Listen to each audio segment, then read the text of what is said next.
आज दिल्ली में चुनाव आयोग के दफ्तर में भी काफी हलचल रही। ये हलचल मध्य प्रदेश से कांग्रेस की राज्यसभा उम्मीदवार मीनाक्षी नटराजन के नॉमिनेशन रद्द होने की वजह से रही।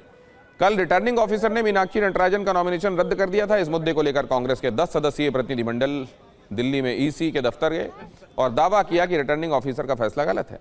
कांग्रेस का यही कहना है कि चुनाव आयोग के नियम के मुताबिक सिर्फ उन मामलों की जानकारी देनी होती है जिसमें आरोप तय हो चुके हों और 2 वर्ष से ज्यादा की सजा का प्रावधान हो। इसलिए जिस आधार पर नामांकन रद्द किया गया उसका कानून में कोई प्रावधान नहीं।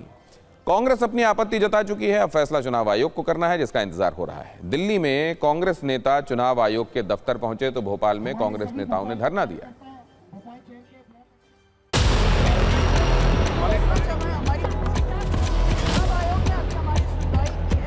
देखिए, हमारा आज भी संवैधानिक संस्थाओं पर पूरा उम्मीद है, इसीलिए हम ये लड़ाई लड़ रहे हैं। चुनाव आयोग ने क्या कहा आप लोगों? चुनाव आयोग ने अभी हमारी सुनवाई की है और अब हम वेट कर रहे हैं। तो आपको लगता है कि आपको इंसाफ मिलेगा? हम हमारी लड़ाई में हैं। हमारा आज कहीं न कहीं लोकतंत्र में अब भी कोई न कोई प्रकार की लोकतांत्रिक शुचिता बाकी हो।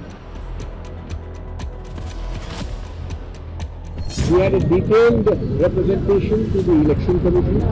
You have rejected Ms. Natarajan's nomination on the non-existence of even cognizance, which means there is no criminal case which she could have disclosed. But you have done it. Madhya Pradesh में कांग्रेस की राज्यसभा प्रत्याशी के नामांकन खारिज होने पर कांग्रेस जिस प्रकार की राजनीति कर रही है वो स्वयं कांग्रेस की नीयत और कांग्रेस की अंदरूनी स्थिति को वास्तविक रूप में देश के सामने रख रहा है।